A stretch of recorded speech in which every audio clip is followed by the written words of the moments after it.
नमस्ते मित्राणि, सर्वे कथं सन्ति? सम्यक् सन्ति इति चिन्तयामि।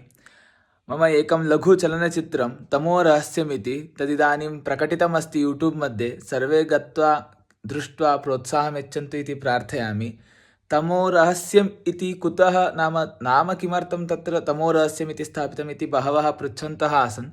तत् किमर्थमिति श्वः यद् व्लाग् स्थापयामि तत्र तद् वदामि किमर्थं तमो रहस्यमित्येव स्थापितमिति। तावता सर्वे गत्वा तमो रहस्यं दृष्ट्वा किञ्चित् प्रोत्साहं यच्छन्तु इति प्रार्थयामि। यदि तमो रहस्यम् इत्यस्य लिङ्क् अपेक्षितं चेत् गत्वा मम स्टोरी पश्यन्तु, नास्ति चेत् मम तद् इन्स्टाग्राम् बयो मध्ये अस्ति तत्र यूट्यूब् लिङ्क्, तत्र गत्वापि द्रष्टुं शक्नुवन्ति।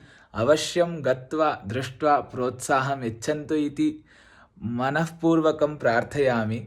गत्वा दृष्ट्वा कथमस्ति इति यूट्यूब् मध्ये एव कमेण्ट् कृत्वा टिप्पण्यां सूचयन्तु इति वदन् अग्रिम व्लाग् मध्ये मिलामः। तावता राम राम।